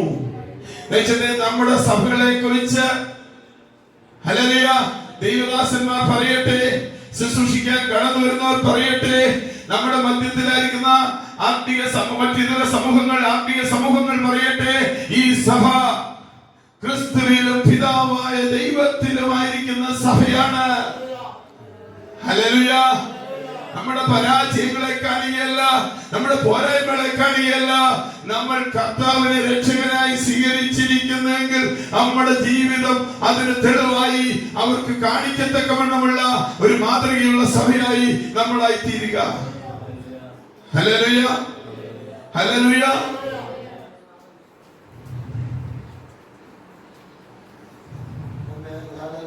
അപ്പൊ ഒരു ഫലവത്തായ സഭയുടെ തുടക്കം എവിടാണെന്ന് ചോദിച്ചാൽ എന്താണ്? ആ സഭ ക്രിസ്തുവിലായിരിക്കുന്നു എന്നുള്ളതാണ്. നിങ്ങളിൽ എന്റെ വചനം വസിച്ചാൽ, അല്ലേ? ക്രിസ്തുവിലാകണമെങ്കിൽ എന്ത് ചെയ്യണം? രക്ഷിക്കപ്പെട്ട സഭയിൽ ദൈവത്തിന്റെ വചനം ഓരോ വിശ്വാസികളും വസിക്കണം. ഹല്ലേലൂയ. ഓരോ വിശ്വാസികളിലും ദൈവവചനം വസിച്ചാൽ വചനത്തിന്മേൽ വസിക്കുന്ന കർത്താവ് പിതാവായ ദൈവപുത്രനും യോഹന്നാൻ സുവിശേഷം 17-ാം അധ്യായത്തിൽ യേശു കർത്താവ് പറഞ്ഞ പോലെ ഞങ്ങൾ മൂവരും പരിധി പറയുകയാണ്, എന്റെ വചനം നിങ്ങളിൽ വസിച്ചാൽ നിങ്ങൾ എന്നിൽ വസിക്കും. ഹല്ലേലൂയ. സന്തോഷമുള്ള ദൈവത്തിന് സ്തോത്രം ചെയ്തട്ടെ. നമുക്ക് നമ്മളോട് തന്നെ ചോദിക്കാം, ഞാൻ രക്ഷിക്കപ്പെട്ടു എന്നുള്ളതിന്റെ തെളിവ് എന്റെ ജീവിതത്തിലൂടെ ദൈവവചനത്തിന്റെ അധിവാസ ശ്രീകോവിലായി എന്റെ ജീവിതം ഞാൻ ആയിരിക്കുന്നുവോ? എന്റെ സഭ എങ്ങനെയായിരിക്കുന്നുവോ? എന്റെ സഭയിലുള്ളവർ എങ്ങനെയായിരിക്കുന്നുവോ? ഹല്ലേലൂയ. പല സഭകളെ കുറിച്ചും അതിന്റെ വളർച്ചയ്ക്ക് തടസ്സമായി നിൽക്കുന്ന ഘടകങ്ങൾ, ഹല്ലേലൂയ, അതിന്റെ നേതൃത്വങ്ങളിൽ തുടങ്ങി അതിന്റെ അടിത്തട്ടുകൾ വരെ കളയും ഗോതമ്പും ഒക്കെ എന്ത് ചെയ്യുന്നു? വളരുന്ന അനുഭവം. യേശു മുമ്പേ പറഞ്ഞതുപോലെ മത്തായി 13-ൽ യേശു പറഞ്ഞു പോലെ നമ്മളത് പഠിച്ച വിഷയമാ. ഹല്ലേലൂയ. ഉറങ്ങുമ്പോൾ രാജ്യത്തിന്റെ സുവിശേഷകരായിരിക്കുന്ന വിതകാർ വിതച്ചിട്ട് ഉറങ്ങുമ്പോൾ ഇതാ സാത്താൻ കൊണ്ടുവന്ന് കള വിതക്കിയ ആ കളകൾ എന്ത് ചെയ്യാണ്? പറിച്ചു കളഞ്ഞാൽ നല്ല ചെടിയും പിഴുതു പോകും, കൊയ്ത്തോളം വളരട്ടെ. ഹല്ലേലൂയ. നിന്റെ ലോകം, ഹല്ലേലൂയ. ഓ ദൈവത്തിന്റെ പൈതലേ, വിതകാർ രാജ്യത്തിന്റെ സുവിശേഷം പ്രസംഗിക്കുന്നത് വിത്ത് സുവിശേഷമാണ്. അതിനെ കുറിച്ച് യേശു തന്നെ പറഞ്ഞ വ്യാഖ്യാനം അതാണ്.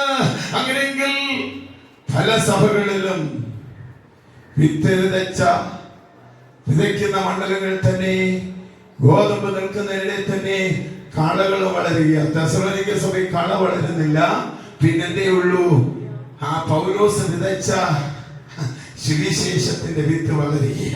സന്തോഷമുണ്ട് ദൈവത്തെ സ്തുതിച്ചാട്ടെ. സന്തോഷമുണ്ട് ദൈവത്തിന് സ്തോത്രം ചെയ്താട്ടെ. സന്തോഷമുണ്ട് ദൈവത്തിന് സ്തോത്രം ചെയ്താട്ടെ.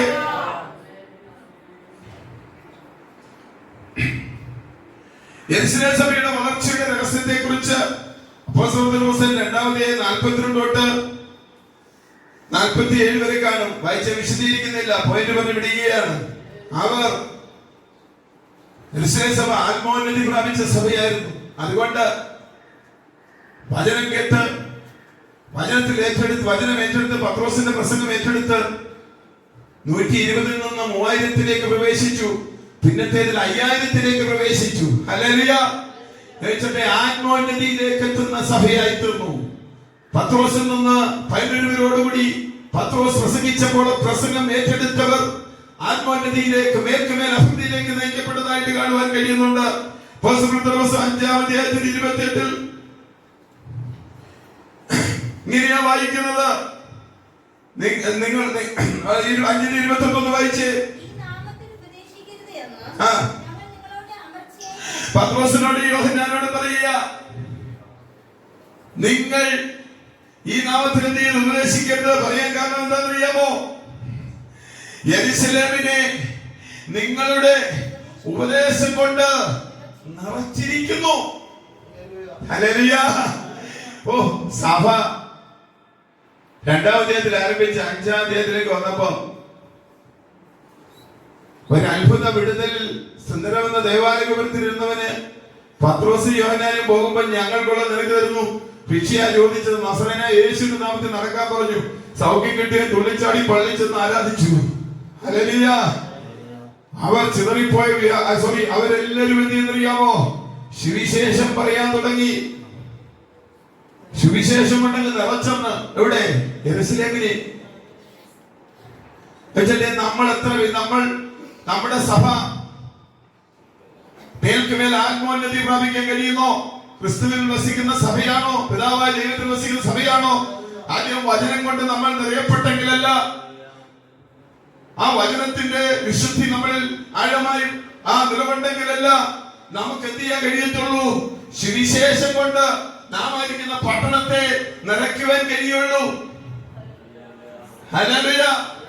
ഞാൻ എന്നെ കേൾക്കുന്ന എല്ലാ പ്രിയപ്പെട്ടവരോടും എന്റെ മുൻപിലായിരിക്കുന്ന ദൈവജനത്തോടും ചോദിക്കട്ടെ, നമ്മൾ സുവിശേഷം കൊണ്ട് നമ്മളായിരിക്കുന്ന ദേശത്തെ സമൂഹത്തെ നിറച്ചു എന്ന് നമ്മളെ കുറിച്ച് മറ്റുള്ളവർ അധികാരികൾ അല്ലേ അധികാര സീമയുടെ മുമ്പിൽ ശിക്ഷയ്ക്ക് വേണ്ടി നിൽക്കുക. അവരുടെ കുറ്റം എന്താണ്? സുവിശേഷം കൊണ്ട് നിങ്ങൾ എന്ത് ചെയ്തു? നിറച്ചു. ആവർത്തന പുസ്തകം 27-ാം അധ്യായത്തിൽ ദൈവം മോശയോട് പറയുക, നീ നട്ടിട്ടില്ലാത്ത കിണറുകളും നട്ടിട്ടില്ലാത്ത ആ വൃക്ഷങ്ങളും വെട്ടിയിട്ടില്ലാത്ത കിണറുകളും വെച്ചിട്ടില്ലാത്ത വീടുകളും ഒക്കെ ഞാൻ നിനക്ക് പാർക്കുവാൻ തരുമ്പോൾ, നീ ദേശം അവകാശമാക്കുമ്പോൾ, ഞാൻ തരുന്ന നല്ല ദേശത്ത്, പാലും തേനും വിടുന്ന ദേശത്ത് നിങ്ങൾ എന്ത് ചെയ്യണം? കല്ലുകൾ നാട്ടണം, അതിന്മേൽ വെള്ളഭൂഷണം. അന്ന് ഇതുപോലെയുള്ള ഭിത്തികളൊന്നുമില്ല, വാൾസ് ഒന്നുമില്ല, പ്രിന്റിംഗ് പ്രസ് ഇല്ല. അതുകൊണ്ട് നിങ്ങൾ കല്ലുകൾ നാട്ടണം, കല്ലുകളിൽ വെള്ളഭൂഷണം, എന്നിട്ട് എന്റെ പ്രമാണം അതിന്മേൽ എഴുതണം. ഹല്ലേലൂയ, ഹല്ലേലൂയ എന്ന് പറഞ്ഞാൽ പോകുന്നവരെല്ലാം എന്റെ ന്യായപ്രമാണവും എന്റെ കൽപ്പനകളും ദേശത്ത് വായിക്കപ്പെടട്ടെ. ദേശത്തെ വചനം കൊണ്ട് നിറയ്ക്കുക. പുതിയ നിയമത്തിലും പഴയ നിയമത്തിലും കർത്താവിന്റെ സഭകളോട് പറയാനുള്ള സന്ദേശം വചനം കൊണ്ട് നിറയ്ക്കുക. വെളിപ്പാട് പുസ്തകത്തിൽ ഫിലദൽഫിയ സഭയോട് പറയുക, നീ പരീക്ഷാ കാലഘട്ടങ്ങളിൽ കൂടി കടന്നു പോകുമ്പോൾ പേടിക്കണ്ട. നീ പ്രതിസന്ധിയുടെ മധ്യത്തിലും പ്രശ്നങ്ങളുടെ മധ്യത്തിലും നീ എന്റെ വചനത്തെ മുറുകെ പിടിച്ചു. അതുകൊണ്ട് ഞാനും നിന്നെ നീയും വിടിവിക്കും. ദൈവം തരുന്ന അവകാശത്തിന്റെ അകത്ത് ദൈവവചനം കൊണ്ട് നിറച്ച, ഹല്ലേലൂയ, പ്രതിസന്ധിയുടെ മധ്യേ, പ്രശ്നങ്ങളുടെ മധ്യേ ആ വചനങ്ങളെ നീ മുറുകെ പിടിക്കുന്നവനാണെങ്കിൽ ഭൂലോകമൊക്കെയും വരുന്ന പരീക്ഷാ കാലഘട്ടത്തിൽ ഞാനും നിന്നെ എന്തെയും സൂക്ഷിക്കും. കാര്യം ഫിലദൽഫിയ സഭയ്ക്ക് പറയുന്ന ദൂതിന്റെ അകത്ത് വെളിപ്പാട് 3-ൽ നിനക്ക് അല്പമേ ശക്തിയുള്ളൂ, എങ്കിലും ഭയപ്പെടണ്ട. നിന്റെ ശക്തി സ്രോതസ്സൊന്നുമല്ല വിഷയം. ഞാൻ നിന്നെ സൂക്ഷിക്കാം, ഞാൻ നിന്നെ പരിപാലിക്കാം. കാര്യം നീ എന്റെ വചനം മുറുകെ പിടിച്ചു, നീ നീ സഭയെ നീ എന്റെ വചനം കൊണ്ട് ദേശത്തെ നിറച്ചു. നിന്റെ ജീവിതത്തിന്റെ അകത്ത് വചനം ഉൾനടപ്പെട്ടു. നിന്റെ ജീവിതം, കുടുംബ ജീവിതം, നിന്റെ സഭാ ജീവിതം, ഔദ്യോഗിക ജീവിതം നീ വചനത്തിൽ അടിസ്ഥാനപ്പെട്ടു. നീ പാറമേൽ പണിയപ്പെട്ട് കഴിഞ്ഞു. അതുകൊണ്ട് നിന്നെ തകർക്കുവാൻ ഒരു തിരമാലയ്ക്കും ഒരു പ്രതിസന്ധിക്കും ഒരു പ്രശ്നത്തിനും കഴിയത്തില്ല. Hallelujah, hallelujah.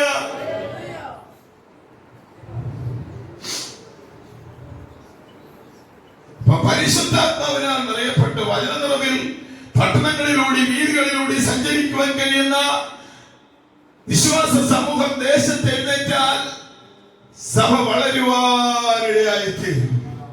Hallelujah, hallelujah, hallelujah. നമ്മുടെ സഭകൾ വളരാത്തതിന് കാരണം ആരാ? നമ്മൾ വചനം കൊണ്ട് നിറയപ്പെട്ട് നമ്മൾ വചനത്തിന് അടിസ്ഥാനമിട്ട് ക്രിസ്തു നമ്മളിൽ വസിക്കുന്ന, പിതാവായ ദൈവം നമ്മളിൽ വസിക്കുന്ന പരിശുദ്ധാത്മാവിന്റെ അധിവാസ ശ്രീകോവിലാകുന്ന വ്യക്തിത്വങ്ങളായി നമുക്ക് സമൂഹത്തിലൂടെ നമ്മുടെ എല്ലാ ജീവിത മണ്ഡലങ്ങളിലൂടെ യാത്ര ചെയ്യാൻ കഴിയാത്തത് കൊണ്ട് ഹല്ലേലൂയ നമ്മുടെ സഭകളൊക്കെ മുരടിച്ചു പോകുവാനിടയായിത്തീരുന്നു. വളർച്ചയിലേക്ക് എത്തുവാൻ കഴിയുന്നില്ല. ഹല്ലേലൂയ. നമ്മളെ നോക്കുന്നവർ രക്ഷിക്കപ്പെട്ട സമൂഹത്തെ നോക്കുമ്പോൾ ക്രിസ്തുവിനായിരിക്കുന്ന കാഴ്ച കാണുവാൻ കഴിയാതെ പോകുന്നു. ഹല്ലേലൂയ. അതുകൊണ്ട് നമുക്കൊരു ഈ പുതുവത്സരത്തിൽ ഒരു പുനർതീരുമാനത്തിന്റെ പകലായിരിക്കട്ടെ. ഈ സംവത്സരത്തിൽ ഞാൻ ഇന്ന് നിങ്ങളോട് ഓർപ്പിക്കുന്ന തെസ്സലോനിക്ക സഭയുടെ ഒന്നാമത്തെ മാതൃക, ആ രക്ഷിക്കപ്പെട്ട സഭ ക്രിസ്തു അധിവാസമായി, പിതാവായ ദൈവം അധിവാസമായി, പരിശുദ്ധാത്മാവ് അധിവാസമായി, ദൈവത്തിന്റെ വചനത്താൽ നിറയപ്പെട്ടു നിൽക്കുന്ന ദൈവത്തിന്റെ ശ്രീകോവിലായിരിക്കുന്ന ഒരു സഭയായി നിലകൊള്ളുവാൻ കർത്താവേ ഞങ്ങളുടെ സഭകൾക്ക് ഭാഗ്യം നൽകണമേ എന്ന് നമുക്ക് ദൈവത്തോട് പ്രാർത്ഥിക്കാം. Hallelujah, hallelujah. രണ്ടാമത്തെ പ്രത്യേകത 1 തെസ്സലോനിക്ക ലേഖന പുസ്തകത്തിന്റെ 6-ാമത്തെ വാക്യം വായിച്ചാട്ടെ. ബഹുകഷ്ടം സഹിക്കേണ്ടി വന്നിട്ടും നിങ്ങൾ പരിശുദ്ധാത്മാവിന്റെ സന്തോഷത്തോടെ വചനം കൈക്കൊണ്ട്. ബഹുകഷ്ടം സഹിക്കേണ്ടി വന്നിട്ട് നമ്മളറിയാലോ, സഭയുടെ ആരംഭ വിശ്വാസിയായിരിക്കുന്ന യാസോന്, ആ യാസോൻ കൊടുത്തൊരു പ്രമാണിയ, പള്ളി പ്രമാണിയ, അയാളെ സിനഗോഗ് പ്രമാണിയ, അയാളോടൊപ്പം വിശ്വാസത്തിൽ വന്നവരെ എല്ലാം അടിച്ച് ബഹളം ഉണ്ടാക്കി ഭൂമിയെ കലക്കുന്നവരോട് വന്നിരിക്കുന്നെന്നും പറഞ്ഞ് അധികാരികളുടെ മുമ്പിൽ കൊണ്ടു നിർത്തി വലിയ പ്രതിസന്ധി വന്നിട്ടും അവരെന്ത് ചെയ്തു? പരിശുദ്ധാത്മാവിന്റെ സന്തോഷത്തോടെ വചനം കൈക്കൊണ്ടു. ഞങ്ങൾക്കും കർത്താവിനെ അനുകരിക്കുന്നവർക്കും അനുകാരികളായി തീർന്നു. Hallelujah, hallelujah. വാക്യം ഒന്നുകൂടെ എടുത്തു വായിച്ചോണ്ടാട്ടെ. നിങ്ങളുടെ വേദപുസ്തകത്തിൽ നിങ്ങൾ നോക്കിക്കൊണ്ടാട്ടെ. അവിടെ എന്താ എഴുതിയിരിക്കുന്നേ? ബഹുകഷ്ടം സഹിക്കേണ്ടി വന്നിട്ടും നിങ്ങൾ പരിശുദ്ധാത്മാവ് ഈ കഷ്ടങ്ങളിൽ നമ്മളെ സന്തോഷിപ്പിക്കുന്നത് എന്താണെന്ന് അറിയാമോ? പരിശുദ്ധാത്മാവ. പൗലോസ്ലീഹയെ അടിച്ച് മരിച്ചെന്ന് പറഞ്ഞ് കൊണ്ടുവന്ന് തള്ളിയപ്പെടും. ക്രിസ്തുവിന് വേണ്ടി കഷ്ടം സഹിച്ചതിൽ അവർ ബഹു സന്തോഷത്തോടെ തുള്ളി ചാടി ആനന്ദിച്ചുകൊണ്ട് പോയി. എന്താ? അവരുടെ മേലുള്ള പരിശുദ്ധാത്മാവ് അവരെ സന്തോഷിപ്പിച്ചു. സന്തോഷമുണ്ട് ദൈവത്തെ ശ്രദ്ധിച്ചാലേ. അതുകൊണ്ട് റോമൻ കാരാഗ്രഹത്തിൽ ശിരഛേദനത്തിന് കിടക്കുമ്പോൾ ഫിലിപ്പിയക്കാരോട് പറയുക, അതിന്റെ 4-ാം അധ്യായത്തിന്റെ 4-ാം വാക്യം പിന്നെയും പറയുന്നു, നിങ്ങൾ കർത്താവിന് എന്ത് ചെയ്യണം? എപ്പോഴും സന്തോഷിക്കണം. ഹല്ലേലൂയ. ബഹുനിശ്ചയത്തോടെ വചനം കൈക്കൊണ്ട്, ഹല്ലേലൂയ, കഷ്ടങ്ങളിൽ പ്രതികൂലങ്ങളിൽ സന്തോഷത്തോട് സഹിക്കുവാൻ ഒരു സമർപ്പിതമായ സഭ, അതിനുള്ള സമർപ്പണമുള്ള സഭ. ഹല്ലേലൂയ അല്ലേ?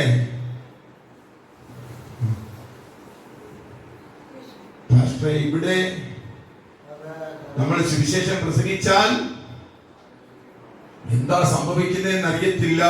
അതുകൊണ്ട് നമുക്ക് പ്രസംഗിക്കേണ്ട എന്ന് പറയുന്ന സഭയല്ല.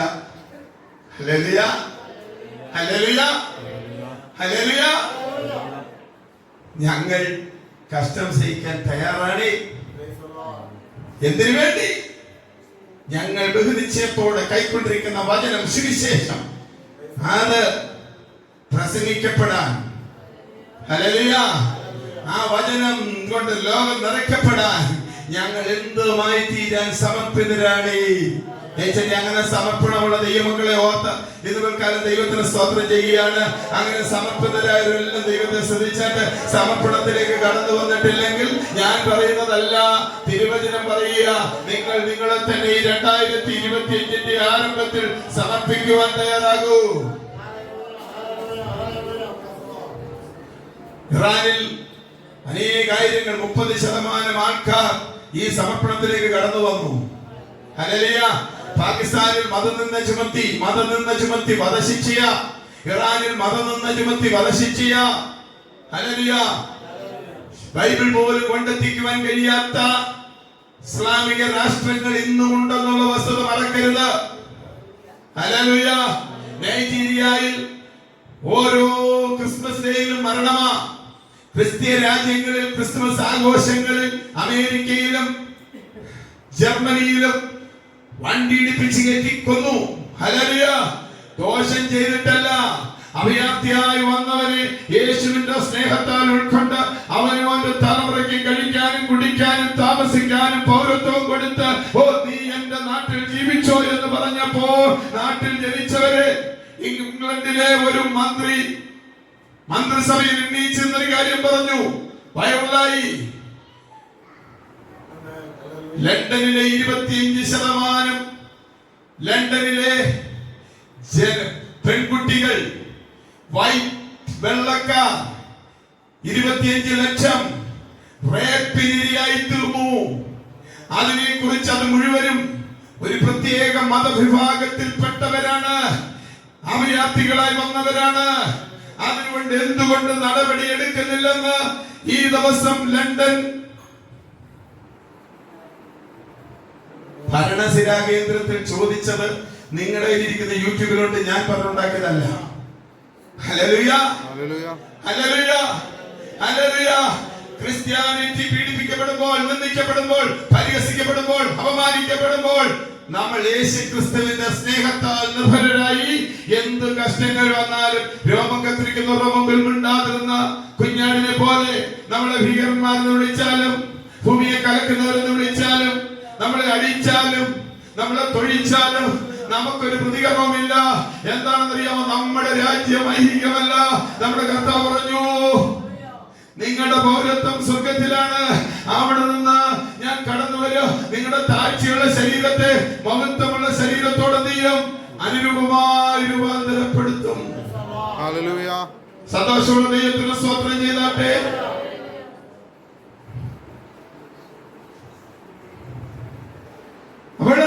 അവിടെ കിടക്കുന്നത് നിങ്ങൾ ഞങ്ങൾക്കും കർത്താവിനും അനുകാരികളായി തീർക്കും. ആ വാക്യം എല്ലാവരും 1:6 വാക്യം, 1:6 വാക്യം.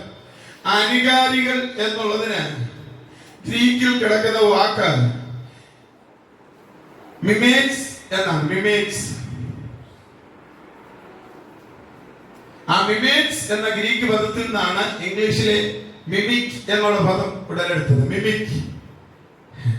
മിമിക് എന്നുള്ള പദത്തിൽ നിന്നാണ് മിമിക്രി. മിമിക്രി അറിയാത്തവരാരുമില്ലല്ലോ. എന്ന് പറഞ്ഞാൽ സിനിമാ നടനെ എന്ത് ചെയ്യുക, മുഖ്യമന്ത്രി എന്ത് ചെയ്യുക, അദ്ദേഹത്തിന്റെ സംഭാഷണങ്ങൾ എന്ത് ചെയ്യുക, മുഖ്യമന്ത്രി പറയുന്ന പോലെ തന്നെ പറയുക, മറ്റൊരാൾ പറയുന്നത് അതുപോലെ പറയുക, അതേ പ്രാസത്തിൽ അതേ ശൈലിയിൽ. ശബ്ദം കേട്ടാൽ ഇപ്പോഴും മരിച്ചുപോയ ആളാണെങ്കിൽ ഇപ്പോഴും ജീവിച്ചിരിക്കുന്നു എന്ന് തോന്നിപ്പോകും. അപ്പോൾ കർത്താവിനും ഞങ്ങൾക്കും, ഞങ്ങൾ നിങ്ങളുടെ സഭ സ്ഥാപിച്ചിട്ട് പോയി, ഞങ്ങൾക്കും മിമിറ്റേഴ്സായി നിങ്ങൾ പ്രവർത്തിച്ചുകൊണ്ടിരിക്കുന്നു. മനസ്സിലാക്കി ദൈവത്തെ സ്തുതിച്ചാട്ടെ. മിമിറ്റേഴ്സായി, അനുകാരികളായി. ഹല്ലേലൂയ. അതിൽ നിന്നാണ് മിമിക് എന്നുള്ള ഇംഗ്ലീഷ് വാക്ക്, അതിൽ നിന്നാണ് മിമിക്രി എന്നുള്ള വാക്ക് വന്നേ. ഇവിടെ ആരും മനസ്സിലാകണം. പൗലോസ് എങ്ങനെ സുവിശേഷം പ്രസംഗിച്ചോ, എങ്ങനെ സുവിശേഷം പറഞ്ഞു. പൗലോസ് മിമിറ്റേഴ്സ് ചെയ്തത്, ശീലാസ് മിമിറ്റേഴ്സ് ചെയ്തത്, തിമോഥെയോസ് മിമിറ്റേഴ്സ് ചെയ്തത് യേശുവിനെയാ. പൗലോസ് പറഞ്ഞു, ഞങ്ങൾ യേശുവിന്റെ മിമിറ്റേഴ്സാ. യേശു എങ്ങനെ ആയിരുന്നോ യേശുവിനെ പോലെ. ഹല്ലേലൂയ. നമ്മൾ ജീവിതത്തിൽ വളരേണ്ടത് യേശുവിന്റെ രീതിയല്ല, യേശുവിനെ പോലെ ഓരോ വിശ്വാസികളുമായി തീരണം. അതിനാണ് നമ്മൾ 2025 പ്രാർത്ഥിക്കേണ്ടത്. കർത്താവേ, നിന്നെ പോലെയുള്ള ഒരു മിമിറ്റേഴ്സായി എന്നെ തീർക്കണമേ, എന്നെ നിന്റെ അനുകാരിയാക്കി തീർക്കണമേ. എന്നെ കാണുന്നവർ നിന്റെ കാണത്തക്കവണ്ണം എന്റെ ജീവിതത്തെ ഞാൻ സമർപ്പിക്കുന്നു. എന്തിന്? നിന്റെ കയ്യിൽ നിന്റെ അനുകാരിയായി ഞാൻ ഈ ലോകത്തിലായിരിക്കുവാൻ ഇന്ന് പകൽ ഞാൻ നിന്റെ കരങ്ങളിലേക്ക് എന്നെ സമർപ്പിക്കുന്നു. സന്തോഷമുള്ള ദൈവത്തിന് സ്തോത്രം ചെയ്താട്ടെ. സന്തോഷത്തോടെ ദൈവത്തെ സ്തുതിച്ചാട്ടെ.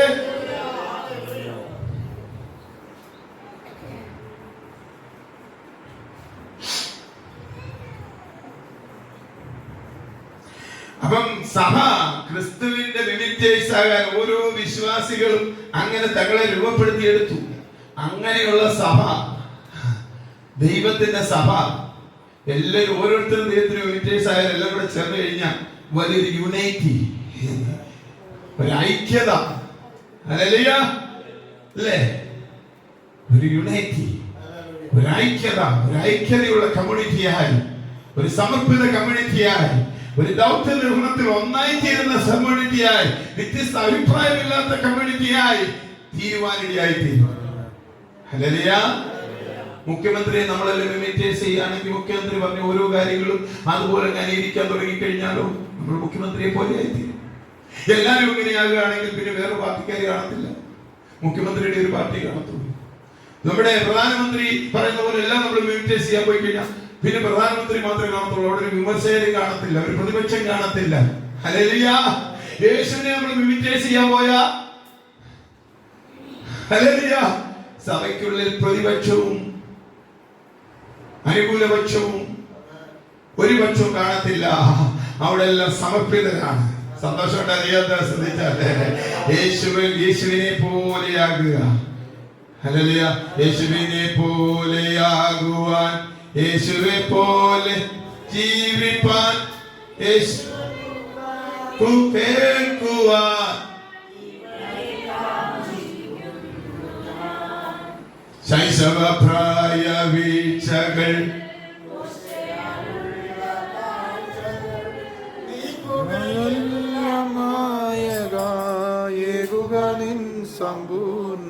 മൂന്നാമത്തെ കാര്യം ഞാൻ ഓർപ്പിച്ചു, ഓർപ്പിച്ചു, കഷ്ടത സഹിക്കുക. ഹല്ലേലൂയ. ഞാൻ അതിനെ കുറിച്ച് 2-ാം അധ്യായത്തിന്റെ 14 തൊട്ട് 16 വരെയുള്ള വാക്യങ്ങളിൽ കഷ്ടത സഹിക്കുന്നതിനെ കുറിച്ച് പൗലോസ് പറയുന്നുണ്ട്. 2-ാം അധ്യായത്തിന്റെ 14 തൊട്ട് 16 വരെയുള്ള വാക്യങ്ങളൊന്ന് വായിച്ചേ.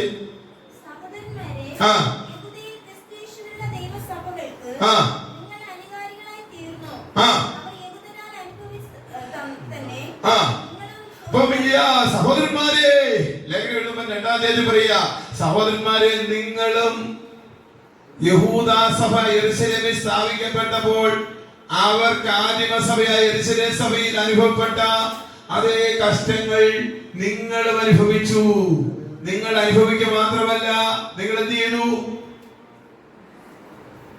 ഒന്നുകൂടെ വായിച്ചപ്പോൾ എടുത്ത് വായിച്ചു. യഹൂദയിൽ ക്രിസ്തുയേശുവിലുള്ള ദൈവസഭകൾക്ക് നിങ്ങൾ അനുകാരിയായി. ഇപ്പൊ ക്രിസ്തുവിന് അനുകാരിയായി, അപ്പോസ്തലന്മാർക്ക് അനുകാരികളായി. അവരെ പോലെ ആദിമസഭ കഷ്ടം സഹിച്ച ആ യെരൂശലേം സഭയ്ക്ക് മാതൃകയായി മിമിറ്റേഴ്സായി. ഹല്ലേലൂയ. നല്ല സഭയായ യെരൂശലേം സഭയെ മാതൃകയാക്കി അല്ലേ നമ്മുടെ സഭകൾക്കെല്ലാം ഒരു മാതൃക. ഹല്ലേലൂയ. നമ്മുടെ മാതൃക പുരുഷൻ ക്രിസ്തു, നമ്മുടെ മാതൃക സ്ലൈഹികന്മാർ, 12 അപ്പോസ്തലന്മാർ, അവർ നമുക്ക് നൽകി തന്ന വിശുദ്ധ ലേഖനങ്ങൾ. ഹല്ലേലൂയ. അതിലൂടെ പരിചയപ്പെടുത്ത ക്രിസ്തു. അങ്ങനെ ക്രിസ്തുവിന് വേണ്ടി നിൽക്കുന്നവരെല്ലാം ക്രിസ്തുവിന്റെ ഫോളോവേഴ്സ്. ആ ക്രിസ്തുവിന്റെ ഫോളോവേഴ്സ് ആയിട്ട് ലോകത്തിൽ എവിടെയെല്ലാം ഉണ്ടോ അവരെല്ലാം ഒരുമിച്ച് അങ്ങനെ മാതൃകയിൽ നടക്കുന്ന സഭകളെ ഫോളോ ചെയ്യുക. നല്ല സഭകളുടെ മാതൃകളെ അല്ലേ നിങ്ങളെ നടത്തിയവരെ, അവരുടെ അന്ത്യം, അവരുടെ വിശ്വാസ ജീവിതം ഓർത്ത് അവർക്ക് മാതൃകകൾ, അവരുടെ അനുകാരികളാകുക. എപ്പോഴാ? പാസ്റ്റർ ജെയിംസ് നല്ല ശുശ്രൂഷ നിവർത്തിച്ച് കർത്താവിന്റെ സന്നിധിയിൽ ചേർന്ന് കഴിയുമ്പോൾ ജെയിംസ് പറഞ്ഞ നല്ല ജീവിതം കാഴ്ചവെച്ചിട്ടുണ്ടെന്ന് നിങ്ങൾക്ക് തോന്നിച്ചാൽ നിങ്ങൾ ജെയിംസിന്റെ നല്ല മാതൃകളെ, യേശുവിന്റെ മോഡൽ വല്ലതും കാണിച്ചിട്ടുണ്ടെങ്കിൽ ആ മാതൃകളെ നിങ്ങൾക്ക് ഏറ്റെടുക്കാം. കാണിക്കാത്തതൊന്നും ഏറ്റെടുക്കരുത്. ജെയിംസ് കാണിച്ച എല്ലാ മാതൃകയും ഏറ്റെടുത്താൽ നിങ്ങൾ പരാജയപ്പെടും. എന്നാൽ ക്രിസ്തുവിന്റെ ആ മിമിറ്റേഴ്സായി ആരെല്ലാം പ്രവർത്തിച്ചിട്ടുണ്ടോ, വിശ്വാസ വീരന്മാരുടെ പുസ്തകങ്ങളൊക്കെ നമ്മൾ വായിക്കുന്നത് കൊണ്ടാ.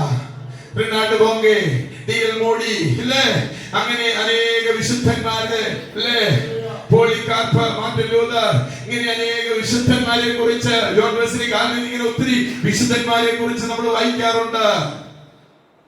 വലിയ വലിയ സഭകൾ ഫോളോ ആക്കിയ, ദൈവത്തിന് വേണ്ടി രക്തസാക്ഷികളായി തീർന്ന ലെവെൻകേറിയാണല്ലോ ഇന്ത്യയിൽ രക്തസാക്ഷിയായി നമുക്ക് ഭാഷാവർദ്ധനകളിലൂടെ ബൈബിൾ നൽകി തന്നെ. അവരൊക്കെ ജീവിതം നമ്മൾ വായിച്ച് അവരെ ഫോളോ ചെയ്യുന്ന, അവര് യേശുവിന്റെ മാതൃക കാണിച്ചതൊക്കെ നമ്മൾ അനുകരിക്കാൻ, മിമിറ്റേഴ്സ് ആകാൻ തയ്യാറാകുന്നുണ്ട്. ഹല്ലേലൂയ. അവർ കഷ്ടം സഹിച്ചു, മിമിറ്റേഴ്സായി, സഭകൾക്ക് മിമിറ്റേഴ്സായി. ഹല്ലേലൂയ. അവർ അപ്പോസ്തലന്മാർക്ക് മിമിറ്റേഴ്സായി. യേശുവാണ് ഇതിന്റെ എല്ലാ മിമിറ്റേഴ്സിന്റെ ഉറവിടം. ആ യേശുവിന്റെ മിമിറ്റേഴ്സിന്റെ മാതൃകയായി വചനം കൊണ്ടവരെ നിറച്ച്, സമൂഹത്തെ നിറച്ച്, അവർ ക്രിസ്തുവിലായി, പിതാവായ ദൈവത്തിലായി, പരിശുദ്ധാത്മാവിലായി, ആ ദേശത്തെ, രാജ്യത്ത് ദൈവത്തിന് വേണ്ടി, ദൈവവചനത്തിന് വേണ്ടി അതിനെ വ്യാപരിപ്പിക്കുന്ന സമൂഹമായി നിലകൊണ്ടു. ഹല്ലേലൂയ. 1 വരെ വായിക്കുമ്പോൾ അവരുടെ അടുത്ത പ്രത്യേകത, അങ്ങനെ നിങ്ങൾ മക്കദോനിയയിലും അദായിലും വിശ്വസിക്കുന്നവർക്ക് എല്ലാവർക്കും മാതൃകയായി തീർന്നു. നിങ്ങൾ ഇനി അടുത്തത് ശ്രദ്ധിച്ച് നിങ്ങൾ വരച്ചോണം. നിങ്ങളുടെ അടുക്കൽ നിന്ന് കർത്താവിന്റെ വചനം മുഴങ്ങിച്ചെന്ന്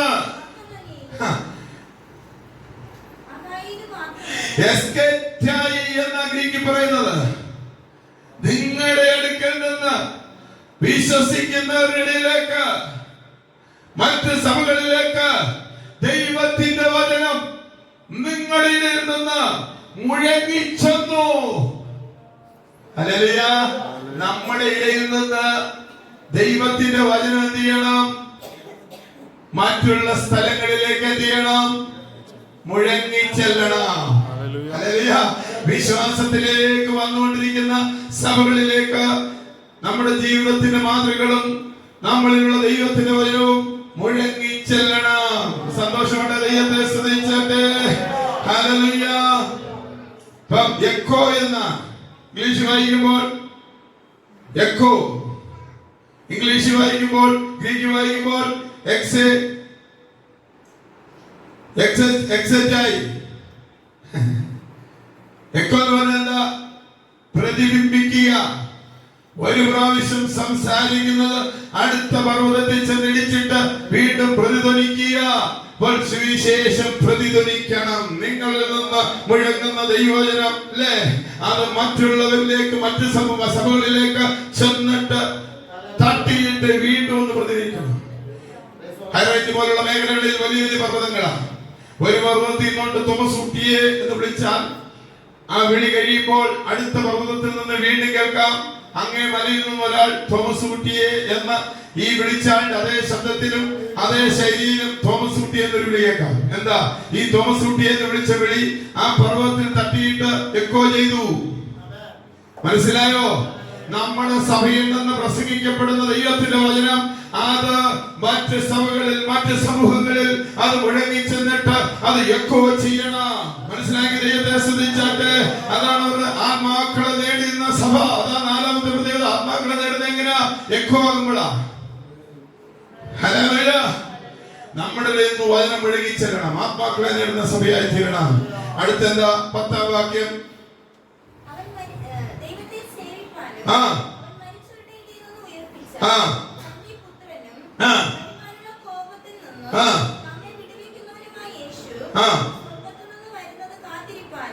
സ്വർഗത്തിൽ നിന്ന് വരുന്ന കർത്താവിന്റെ വരവിനെ, മടങ്ങി വരവിനെ കാത്തിരിക്കുന്ന സഭ. ഹല്ലേലൂയ. ഞാൻ പോയിന്റ് മാത്രം പറഞ്ഞ് സമയപരിധി വിടുക. കർത്താവ് യേശു ക്രിസ്തുവിന്റെ മടങ്ങി വരവിനെ കാത്തിരിക്കുന്ന സഭ.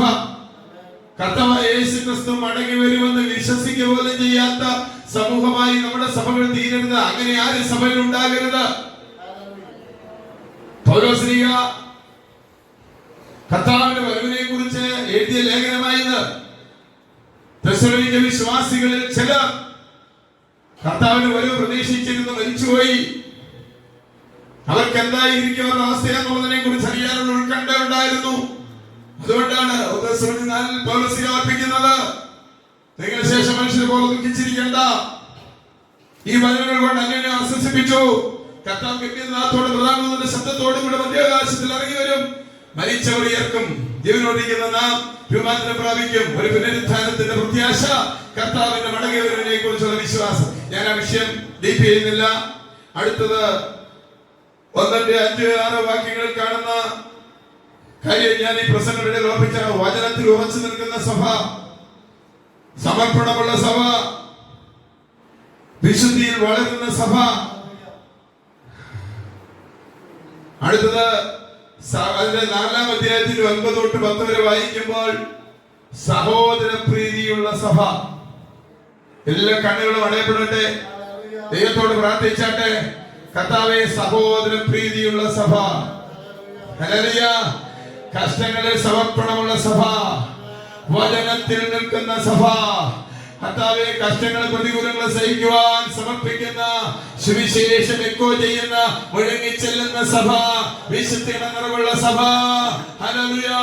അങ്ങനെയുള്ള ക്രിസ്തുവിന് വേണ്ടി എന്ത് ത്യാഗം സഹിച്ച് വചനത്തെ ഉൾക്കൊണ്ട് ആ രക്ഷിക്കപ്പെട്ട ആ അനുഭവത്തിൽ ക്രിസ്തുവിൽ അധിവസിക്കുന്ന, പരിശുദ്ധാത്മാവ് അധിവസിക്കുന്ന ജീവിതമുള്ള ഒരു സഭ, അത് ലോകം കാണത്തക്കവണ്ണം, ലോകം ഇമിറ്റേഴ്സായി തീരത്തക്കവണ്ണം ഞങ്ങൾ ക്രിസ്തുവിന്റെ സ്ത്രീഹന്മാർക്ക്, ദൈവസഭയുടെ മാതൃകാ പുരുഷന്മാർക്ക് ഇമിറ്റേഴ്സായി തീർന്ന് അത് ഞങ്ങളിൽ നിന്ന് മറ്റുള്ളവർ ഇമിറ്റേഴ്സ് ആകത്തക്കവണ്ണമുള്ള ഒരു എക്കോ ഞങ്ങളിൽ നിന്ന് പുറപ്പെടുത്തക്കവണ്ണം കർത്താവേ, 2025 ഞങ്ങളുടെ സഭകളെ ദൈവം ശക്തിപ്പെടുത്തണമേ എന്ന് ഇന്ന് നമുക്ക് ദൈവത്തോട് പ്രാർത്ഥിക്കാം. എല്ലാവരും പ്രാർത്ഥിച്ചാട്ടെ.